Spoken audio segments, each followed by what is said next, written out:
ഇവള് ദുബായിൽ നിന്ന് ഇടുന്ന ഓരോരോ വീഡിയോകൾ കണ്ടിട്ട് നാട്ടില് ആൾക്കാരൊക്കെ ശേഷം ഒരുപക്ഷെ അറസ്റ്റിലേക്ക് അടക്കം കടന്നേക്കുമെന്നുള്ള ആശങ്ക രൂപപ്പെട്ടതിന്റെ പശ്ചാത്തലത്തിൽ ഈ യുവതി ഇപ്പോൾ വിദേശത്തേക്ക് കടന്നിരിക്കുന്നു എന്നുള്ള സൂചനകൾ അന്വേഷണ സംഘത്തിന് ലഭിച്ചിട്ടുണ്ട്. എന്തായാലും ഇവർ ഇനിയെങ്കിലും ബസ്സിൽ കയ്യും കാലും മുതുകും കൊണ്ട് ആക്രമിക്കാൻ വരുന്ന ആളുകൾ കയ്യും കാലും അടക്കി വെക്കുക. സന്തോഷം. ഒരാൾ മരിച്ചു കിടക്കുമ്പോൾ ചെറ്റവർത്തമാനം പറയരുത്, സന്തോഷം പോലും. അതായത് കൃത്യമായി പറഞ്ഞാൽ ദീപകിന്റെ മരണ വിവരം അറിഞ്ഞതിനു ശേഷം യുവതി മുമ്പ് പറഞ്ഞ കാര്യങ്ങളിൽ ഉറച്ചു നിൽക്കുകയാണ്. വടകര പോലീസിൽ ഇതുമായി ബന്ധപ്പെട്ട് അറിയിച്ചിരുന്നു എന്നുള്ള കാര്യം യുവതി പറയുന്നുണ്ട്. പക്ഷേ വടകര പോലീസ് ആ കാര്യം നിഷേധിക്കുകയും ചെയ്യുന്നുണ്ട്. ഷിംജിത എല്ലാ കോലാഹലങ്ങളും ഉണ്ടാക്കി വെച്ച് തന്റെ ആഗ്രഹം പോലെ തന്നെ വൈറലായി ലോകം മൊത്തം അറിഞ്ഞ് ഒരു മനുഷ്യനെയും കൊന്നിട്ട് നാട് വിട്ടിരിക്കുകയാണ്. അവളുടെ ഉദ്ദേശം നടന്നിരിക്കുകയാണ്. അവരുടെ ഉദ്ദേശം എന്തായിരുന്നു? ലോകം മൊത്തം ഒന്ന് അറിയണം. പക്ഷെ ചെറുതായിട്ടൊന്ന് പാളിപ്പോയി. തന്നെ ആളുകൾ എടുത്ത് തലയിൽ വെക്കും. തീ ചേച്ചി ഭയങ്കര സംഭവമാണ് എന്നൊക്കെ പറയുന്നതാണ് അവർ വിചാരിച്ചത്. ഇവരെ പറ്റി അറിയാവുന്നവരൊക്കെ പറയുന്നത് ഇവർ വൈറലാവാൻ വെമ്പുന്ന മനസ്സുള്ളൊരു സ്ത്രീയാണെന്നുള്ളതാണ്. അപ്സ കെ റിജിയെ പറ്റി നമ്മൾ കണ്ടതാണ്. അവർ വൈറലാവാൻ വേണ്ടി എന്തൊക്കെ കാട്ടിക്കൂട്ടലാണ് കാണിച്ചതെന്ന്. ഇത് കണ്ട ഇവര് നെഗറ്റീവ് ആയാലും അപ്സ കെ റിജിക്ക് റീച്ച് കിട്ടി. എന്നാൽ പിന്നെ ഞാനും ഇറങ്ങിക്കളയാം. ഇവരൊരിക്കലും ബസ്സിലൊന്നും പോകുന്ന ടീമൊന്നുമല്ല. ഇവർ ദുബായ് ജോലി ചെയ്യുന്നതാണ്. ഇവർക്ക് ഫെയിം വേണം. അങ്ങനെ ഫെയിം കിട്ടാൻ വേണ്ടി ഇവർ ദുബായിൽ നിന്ന് നാട്ടിൽ വന്ന് പഞ്ചായത്ത് മെമ്പറൊക്കെ ആയി അവിടെ നിൽക്കത്തില്ല. പഞ്ചായത്ത് മെമ്പറായിട്ട് പഞ്ചായത്തിലെ കാര്യം നോക്കത്തില്ല. അവരിടയ്ക്കിടയ്ക്ക് ഇങ്ങനെ ദുബായി പോയിക്കൊണ്ടിരിക്കുകയാണ്.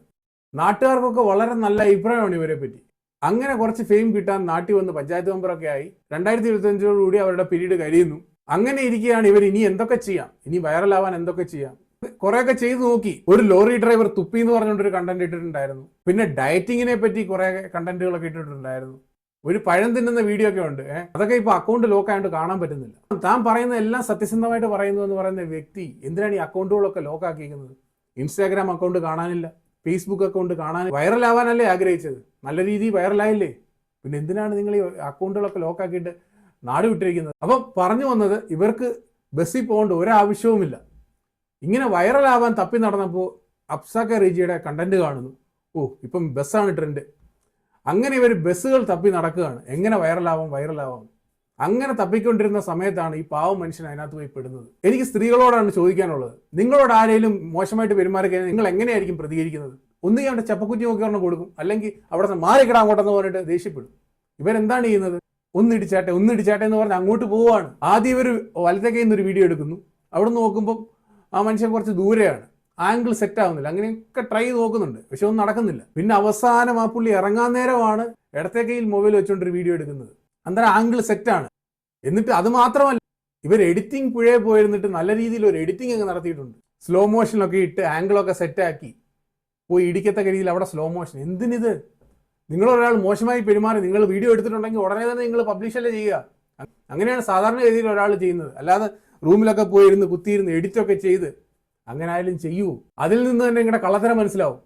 പിന്നെ നിങ്ങൾ ശ്രദ്ധിച്ചു നോക്കുക, ദീപക് ഇടിക്കുന്നു എന്ന് പറയുന്ന സമയത്ത് അവരുടെ മുഖത്തുണ്ടാകുന്ന എക്സ്പ്രഷൻ എങ്ങനെയാണ്? നിങ്ങളോട് ഒരാൾ മോശമായി പെരുമാറിക്കഴിഞ്ഞാൽ നിങ്ങൾ എങ്ങനെയായിരിക്കും പ്രതികരിക്കുക? അവരുടെ മുഖത്ത് വരുന്ന ഒരു ചിരിയാണ്. ഞാൻ ഉദ്ദേശിച്ച കണ്ടന്റ് കിട്ടി, ഞാൻ ഇങ്ങനെ കുറെ ബസ്സുകൾ കയറി നടന്നു, പക്ഷെ ഇതുവരെ എനിക്ക് കിട്ടിയില്ല, അവസാനം ഞാൻ ഒപ്പിച്ചെടുത്തു എന്നുള്ള ഒരു സന്തോഷമാണ് അവരുടെ മുഖത്തുള്ളത്. ഇത് കാണുന്ന നാട്ടുകാരെല്ലാം കൂടെ നിങ്ങളെ പൊക്കിയിട്ട് തല വെച്ചുകൊണ്ട് നടക്കുമെന്നാണോ നിങ്ങൾ വിചാരിച്ചത്? ഇത് നല്ല രീതിയിൽ റീച്ച് ആവും നിങ്ങൾ മനസ്സിലാക്കി തന്നെ ചെയ്തതാണ്. നെഗറ്റീവ് കമന്റ് വന്നാലും ഇൻസ്റ്റാഗ്രാമിന്റെ ലോഗരിതം അനുസരിച്ച് നല്ല രീതിയിൽ വൈറലാകുമെന്ന് നിങ്ങൾക്ക് മനസ്സിലായിരുന്നു. പക്ഷെ ഇത്രത്തോളം നിങ്ങൾ പ്രതീക്ഷിച്ചിരുന്നില്ല. ചിലപ്പോൾ നെഗറ്റീവ് ഒക്കെ വരും, അപ്സ കെ റിജിക്ക് വന്ന പോലൊക്കെ നെഗറ്റീവ് ഒക്കെ വരും എന്ന് നിങ്ങൾ വിചാരിച്ചു. നല്ല രീതിയിൽ വൈറലാവും എന്ന് വിചാരിച്ചു, ഫോളോവേഴ്സ് കൂടും എന്ന് നിങ്ങൾ വിചാരിച്ചു. പക്ഷെ ദീപക് പോയി ആത്മഹത്യ ചെയ്യും നിങ്ങൾ വിചാരിച്ചില്ല. അവിടെയാണ് നിങ്ങൾക്ക് പാളിപ്പോയത്. നെഗറ്റീവായിട്ട് വൈറലായി ട്രെൻഡ് ആയാലും വേണ്ടിയല്ല എന്ന് വിചാരിച്ചുകൊണ്ടാണ് നിങ്ങൾക്ക് പാളിയത്. അവിടെയാണ്. ദീപക് ഈ നാട്ടിലെ പുരുഷന്മാർക്ക് വേണ്ടി രക്തസാക്ഷിയായിരിക്കുകയാണ്. ഇതുപോലെ എത്ര ആളുകൾ അനുഭവിക്കുന്നുണ്ടായിരിക്കും, പുറത്ത് പറയാൻ കഴിയാതെ നൊന്ത് നൂഡിൽസ് ആയാണ് അവർ ജീവിച്ചുകൊണ്ടിരിക്കുന്നത്. ഇങ്ങനെയുള്ളവർക്ക് വേണ്ടിയുള്ള രക്തസാക്ഷിയാണ് ദീപക്. ഇതിപ്പം ദീപകിന്റെ കേസ് നിങ്ങൾ തന്നെ സോഷ്യൽ മീഡിയ കൊണ്ടുവന്നിട്ട് ഇത്രയും വൈറലായതുകൊണ്ട് ഇത് ഇത്രയും വാർത്താ പ്രാധാന്യം കിട്ടി. ഇതൊന്നും കിട്ടാതെ എത്ര ആളുകൾ എന്തൊക്കെ അനുഭവിക്കുന്നുണ്ടാവും. അവരെ ഒന്നും നമ്മൾ അറിയുന്ന പോലുമില്ല. നിങ്ങളെപ്പോലെ ഇങ്ങനെ വീഡിയോ കൊണ്ടിടുന്നവര് നിങ്ങൾ പറയുന്ന കാര്യവും ആ വീഡിയോയും തമ്മിൽ യാതൊരു ബന്ധവുമില്ല. ഞാൻ അവിടെ വെച്ച് അതിനെതിരെ പ്രതികരിച്ചു എന്നൊക്കെ പറഞ്ഞു. എന്നാൽ പ്രതികരിച്ചു കണ്ട ആരെയും നിങ്ങൾക്ക് സപ്പോർട്ടിന് വന്നോ? നിങ്ങൾ പ്രതികരിച്ചു കണ്ട ആരെയും നിങ്ങൾ കൊണ്ടുവന്ന് പറഞ്ഞോ ഇല്ല ഞാൻ ഇങ്ങനെ പ്രതികരിച്ചിട്ടുണ്ടെന്ന്? നിങ്ങൾ എന്ത് ചെയ്യാണ്? ഇങ്ങനെ മുട്ടുന്ന ഒരു രീതി വീഡിയോ എടുക്കുകയാണ്, എന്നിട്ട് നിങ്ങളുടെ മനസ്സിൽ തോന്നുന്നതൊക്കെ വിളിച്ച് പറയുകയാണ്. ഇവിടെ ഷിംജിത എന്താണ് ചെയ്തിരിക്കുന്നത്? അത് തന്നെയാണ് ചെയ്തിരിക്കുന്നത്. കുറെ ആംഗിളിൽ നിന്ന് വീഡിയോ എടുത്ത് നോക്കി ഏകദേശം ഒന്ന് കിട്ടിയെന്ന് അറിഞ്ഞപ്പോൾ മുഖത്തൊരു ചിരിയൊക്കെ ഫിറ്റ് ചെയ്ത് വെച്ചുകൊണ്ട് പിന്നെ പോയി എഡിറ്റിംഗ് പുഴയിലിരുന്ന് എഡിറ്റിംഗ് ഒക്കെ ചെയ്തുകൊണ്ട് ഇടുകയാണ്. എന്നിട്ട് പറയുകയാണ് ആദ്യം ഒരു പെൺകുട്ടിക്കെതിരെ മോശമായിട്ട് പെരുമാറി, അപ്പം ഞാൻ വീഡിയോ ഓണാക്കി. ആ വീഡിയോ എവിടെ?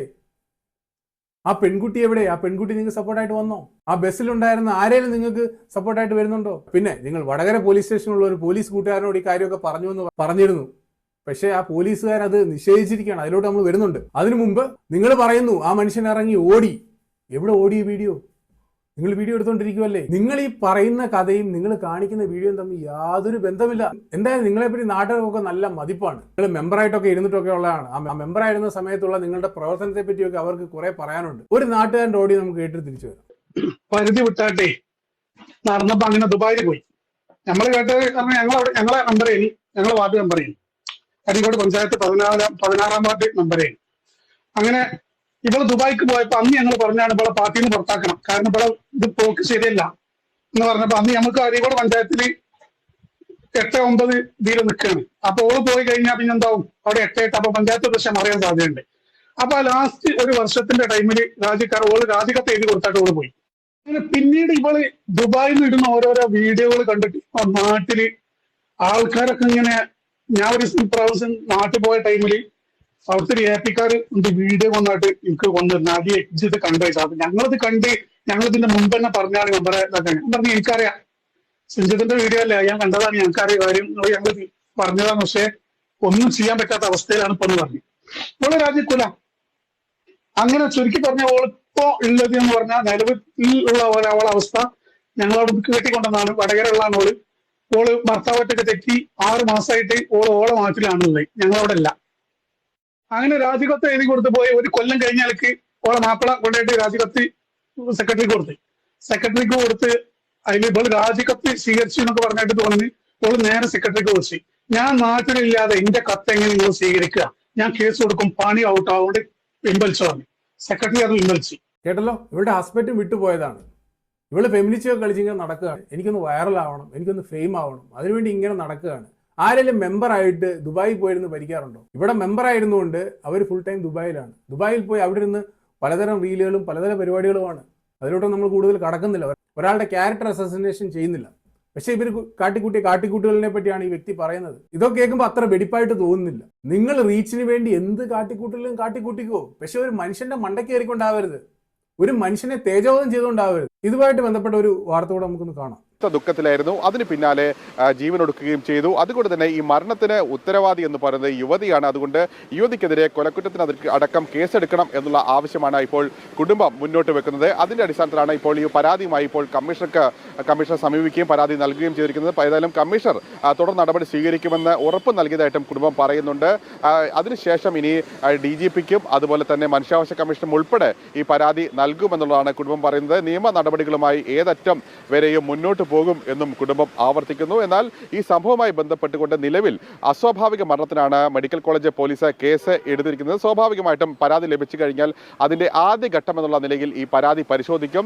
അതിനുശേഷം മറ്റുള്ള ആളുകളുടെ മൊഴിയെടുക്കും. ഈ സംഭവവുമായി ബന്ധപ്പെട്ട ബസ് കണ്ടെത്താനുള്ള ശ്രമം പോലീസ് നടത്തും. ഒപ്പം തന്നെ ആ യുവതിയുടെ മൊഴിയെടുക്കാനും ശ്രമമുണ്ടാവും. അങ്ങനെ ഈ പരാതി ലഭിച്ച ശേഷം തുടർ നടപടികളിലേക്ക് കടക്കാൻ തന്നെയാണ് ഏതായാലും മെഡിക്കൽ കോളേജ് പോലീസിന്റെയൊക്കെ തീരുമാനമെന്നാണ് നമുക്ക് അറിയാൻ സാധിക്കുന്നത്. എന്നാൽ ഈ സംഭവം ഉണ്ടായതിനു ശേഷം, അതായത് കൃത്യമായി പറഞ്ഞാൽ ദീപകിന്റെ മരണ വിവരം അറിഞ്ഞതിനു ശേഷം യുവതി മുമ്പ് പറഞ്ഞ കാര്യങ്ങളിൽ ഉറച്ചു നിൽക്കുകയാണ്. വടകര പോലീസിൽ ഇതുമായി ബന്ധപ്പെട്ട് അറിയിച്ചിരുന്നു എന്നുള്ള കാര്യം യുവതി പറയുന്നുണ്ട്. പക്ഷേ വടകര പോലീസ് ആ കാര്യം നിഷേധിക്കുകയും ചെയ്യുന്നുണ്ട്. വടകര പോലീസ് അത് നിഷേധിച്ചിരിക്കുന്നു. നിങ്ങൾ പറഞ്ഞു ഞാൻ എൻ്റെ ഒരു പോലീസ് കൂട്ടുകാരനെ ഞാൻ വിളിച്ചായിരുന്നു, കേസ് കൊടുക്കുന്നതിനെ പറ്റി സംസാരിച്ചായിരുന്നു.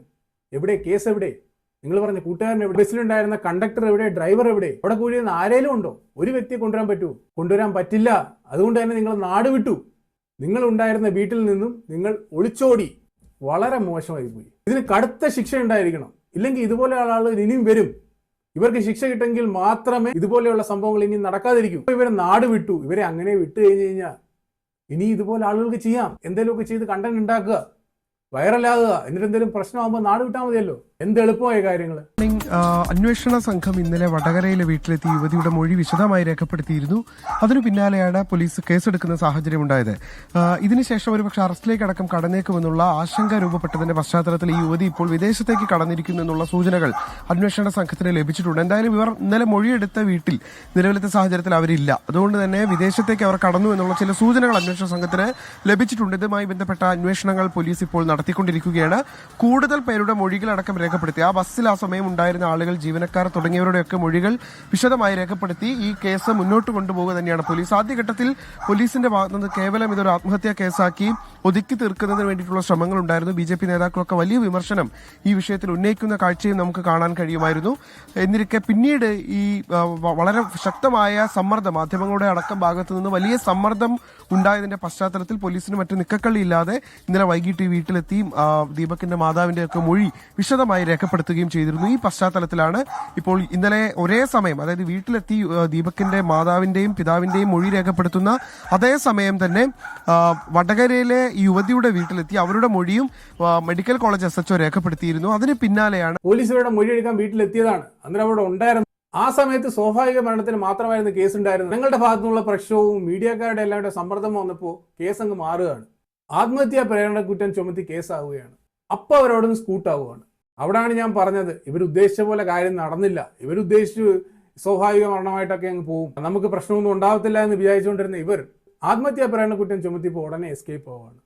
ഇതിൽ നിന്ന് കൃത്യമായിട്ട് കാര്യങ്ങൾ മനസ്സിലാവുന്നു. ഒരു പാവം മനുഷ്യൻ ബസ്സിൽ കയറി യാത്ര ചെയ്തു. ഇവിടെ കൂട്ടുകാരൻ പറയുന്നുണ്ട്, പുള്ളി കുറെ വെയിറ്റ് ഉള്ള സാധനമാണ് കൈകൊണ്ട് കിടക്കുന്നത്, സെയിൽസിന്റെ പണിയാണ്, അപ്പം കുറെ സാധനങ്ങൾ, ഒരു ബാഗാണ് കയ്യിലുള്ളത്, അത് രണ്ട് കൈ കൊണ്ട് എടുക്കുന്ന വഴിക്ക് ആ സ്ത്രീയുടെ നേരിട്ട് ടച്ച് ചെയ്തതായിട്ട് പറയുന്നു. ടച്ച് ചെയ്തോ ഇല്ലയോ എന്ന് പോലും നമുക്കറിയത്തില്ല.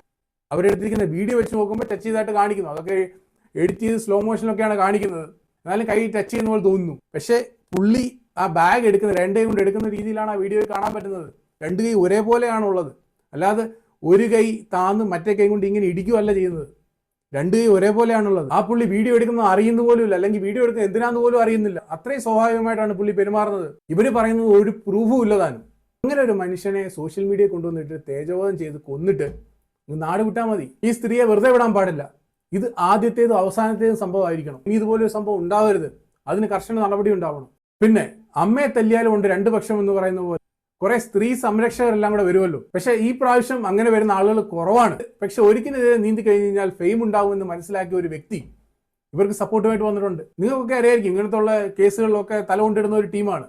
എന്തായാലും ഭാഗ്യലക്ഷ്മി അല്ല, ഭാഗ്യലക്ഷ്മി ഈ പ്രാവശ്യം സപ്പോർട്ട് ചെയ്തില്ല, അവർക്കെതിരെയാണ് പ്രതികരിച്ചിട്ടുള്ളത്. ഇപ്പൊ വന്നിട്ടുള്ളത് ശ്രീലക്ഷ്മി അറയ്ക്കൽ. അവർക്കും അവരുടെ അമ്മയ്ക്കും അവരുടെ അച്ഛൻ്റെ അടുത്ത് നിന്ന് മോശമായ അനുഭവം ഉണ്ടായി എന്ന് കരുതി എല്ലാ ആണുങ്ങളും ഒരേപോലാണെന്ന് ചിന്തിക്കുന്ന ഒരു മനോഭാവം അവർക്കുണ്ട്. ആണുങ്ങൾ കുറ്റാരോപിതരായിരിക്കുന്ന എല്ലാ കേസുകളിലും ഇവർ സ്ത്രീക്ക് സപ്പോർട്ടായിട്ടാണ് വരുന്നത്. അവിടെ കുറ്റം ചെയ്തത് പുരുഷനാണോ സ്ത്രീയാണോ ഒന്നും അവർക്ക് അറിയണ്ട. അവർക്ക് നേരിട്ട് പോയി സ്ത്രീയെ അങ്ങ് സപ്പോർട്ട് ചെയ്യണം. അതുപോലെ ഒരു സപ്പോർട്ടുമായിട്ടാണ് ഇവർ ഈ കാര്യത്തിലും വന്നിട്ടുള്ളത്. അവരിട്ടിരിക്കുന്ന പോസ്റ്റ് നമുക്കൊന്ന് വായിക്കാം. നന്നായി, കുറെ കാലമായിട്ട് പീഡിപ്പിക്കപ്പെടുന്നവരാണ് ആത്മഹത്യ ചെയ്യുന്നത്, ഇനി തിരിച്ചാകട്ടെ. ശ്രീലക്ഷ്മി അരക്കൽ, നിങ്ങളൊക്കെ പിടിച്ചിങ്ങനെ അരക്കുകയാണ് വേണ്ടത്. ഇവിടെ ആ മനുഷ്യൻ എന്ത് പീഡനമാണ് ചെയ്തിട്ടുള്ളത്? നിങ്ങൾക്ക് എന്ത് ഉറപ്പാണ് അതിലുള്ളത്? ആ മനുഷ്യൻ എന്തേലും ദേഹത്ത് കയറി പിടിച്ചോ, എന്തേലും ചെയ്തോ? മുട്ടിന്റെ ഭാഗം ചെറുതായിട്ട് തട്ടി എന്ന് പറയുന്നതാണ് നിങ്ങൾ പറയുന്ന പീഡനം. അതും തട്ടിയോന്ന് പോലും അറിയത്തില്ല. ആ മനുഷ്യൻ മോശമായിട്ട് പെരുമാറുന്ന ഒരു വീഡിയോ ഷിംജിത ഇട്ടിട്ടില്ല. പിന്നെ എന്തർത്ഥത്തിലാണ് നിങ്ങൾ പീഡിപ്പിച്ചതെന്ന് പറയുന്നത്? ഇപ്പം മാന്യതയും മര്യാദയും വേണം. മാന്യത പോട്ടെ, മര്യാദ വേണം. ഈ മരണത്തിലൂടെ എങ്കിലും ബസ്സിൽ ആക്രമിക്കപ്പെടുന്ന സ്ത്രീകൾക്ക് നീതി കിട്ടും. ഒരു നിരപരാധിയെ കൊന്നിട്ടല്ല നീതി കിട്ടേണ്ടത്. ഇതുപോലെ ഓരോ പുരുഷന്മാരെയും കൊല്ലാൻ തുടങ്ങി കഴിഞ്ഞ് കഴിഞ്ഞാൽ ഈ നാട്ടിൽ പുരുഷന്മാർക്ക് ജീവിക്കാൻ പറ്റത്തില്ലല്ലോ. ഇതിനു മുമ്പുള്ള വീഡിയോ ഞാൻ പറഞ്ഞിരുന്നു, ആൺ സഹോദരങ്ങളൊക്കെ നാട് വിട്ട് ഓടേണ്ട സമയമായിട്ടിരിക്കുകയാണ്. ഇവിടെ ജീവിക്കാൻ കഴിയില്ല. ആരെങ്കിലും ആത്മഹത്യ ചെയ്തു എന്ന് കഴിഞ്ഞ് നിങ്ങൾക്ക് നേരെ നടക്കുന്ന ചൂഷണം മൊബൈലിൽ പകർത്തുന്നത് നിർത്താതെ ഇരിക്കുക. ഇവർ സമൂഹത്തിനെ ഉദ്ബോധിപ്പിക്കുകയാണ്. നിങ്ങളുടെ അടുത്തൂടെങ്കിലും ആരെങ്കിലും വന്നു കഴിഞ്ഞാൽ നിങ്ങൾ വീഡിയോ എടുക്കണം. അങ്ങനെയാണെങ്കിൽ നാട്ടിലെ പുരുഷന്മാരെല്ലാം ഒരു കാര്യം ചെയ്യണം. നിങ്ങൾ വാരപ്പിണ്ടിയൊക്കെ ഇവിടെ രണ്ട് കൈയിലും കെട്ടിക്കൊണ്ട് കാലയിലൊക്കെ ഒരു പാഡൊക്കെ ഇട്ടുകൊണ്ട് ക്രിക്കറ്റ് കളിക്കാൻ ഇറങ്ങുന്ന പോലെ ഇറങ്ങേണ്ടി വരും. അല്ലെങ്കിൽ നിങ്ങൾ മൊത്തം ഒരു ചട്ടയൊക്കെ ഇട്ടുകൊണ്ട്, ഒരു ഇരുമ്പ് ചട്ടയൊക്കെ ഇട്ടുകൊണ്ട് ഇറങ്ങുക. അല്ലെങ്കിൽ നിങ്ങൾ നിങ്ങളുടെ പ്രൈവറ്റ് വാഹനങ്ങളിൽ മാത്രം സഞ്ചരിക്കുക. അല്ലാതെ ഒരു രക്ഷയില്ലാത്ത അവസ്ഥയാണ്. ഇനിയെങ്കിലും ബസ്സിൽ കയ്യും കാലും മുതുകും കൊണ്ട് ആക്രമിക്കാൻ വരുന്ന ആളുകൾ കയ്യും കാലും അടക്കി വെക്കുക. സന്തോഷം. ഒരാൾ മരിച്ചു കിടക്കുമ്പോൾ ചെറ്റവർത്തമാനം പറയരുത്, സന്തോഷം പോലും. ഇവർക്ക് എന്തറിഞ്ഞിട്ടാണ് ഇവർ സംസാരിക്കുന്നത്? ആ ബസ് യാത്ര ചെയ്ത വ്യക്തിയാണോ? ഇവർ കണ്ടതാണോ? അല്ലെ ഇവരുടെ ഭാഗത്ത് എന്തെങ്കിലും തെളിവുണ്ടോ? ഇവർ കിടന്നങ്ങ് പ്രസംഗിക്കുകയാണ്, നാട്ടുകാരെ ഉദ്ബോധിപ്പിക്കുകയാണ്, നിങ്ങൾ വീഡിയോ എടുക്കണം, നിങ്ങൾ ഇതുപോലെ കുറെ പുരുഷന്മാരെ കൊല്ലണം. എന്നിട്ട് അടിയിൽ സന്തോഷം. എന്ത് ഫെമിനിസ്റ്റ് ആണ് നിങ്ങൾ? നിങ്ങൾ നാട്ടിലെ സ്ത്രീകളെ തന്നെയാണ് മോശക്കാരാക്കുന്നത്. ഈ നാട്ടിലെ സ്ത്രീകൾ പോലും ഇതിനെതിരെയാണ് പ്രതികരിച്ചിട്ടുള്ളത്. അപ്പോഴാണ് നിങ്ങൾ ഒഴുക്കിനെതിരെ നീങ്ങിക്കളയാം, നമുക്ക് കുറച്ച് വൈറലാവും. ഈ ഷിംജിത ഇത് തന്നെയല്ലേ നിങ്ങളും ചെയ്തത്? നിങ്ങളും അവരും തമ്മിൽ എന്ത് വ്യത്യാസമാണുള്ളത്? ഷിംജിത വൈറലാവാൻ വേണ്ടി ഒരു തൊലിഞ്ഞ പരിപാടി ചെയ്യുന്നു, അത് തന്നെ നിങ്ങളും ചെയ്യുന്നു. ശ്രീലക്ഷ്മി അരക്കലിനെ ഒന്നും ഇവിടെ നിർത്തരുത്. ഇവരൊക്കെ നാട് കടത്തണം. ഇവരാണ് സ്ത്രീകൾക്ക് തന്നെ ശാപം. സ്ത്രീകളുടെ പേര് മോശമാക്കുന്ന ഇവരൊക്കെയാണ്. ദീപക് ഒരു രക്തസാക്ഷിയായിട്ട് മാറിയിരിക്കുകയാണ്. ഇനി ഇതുപോലുള്ള സംഭവങ്ങൾ ഉണ്ടാകാതിരിക്കട്ടെ.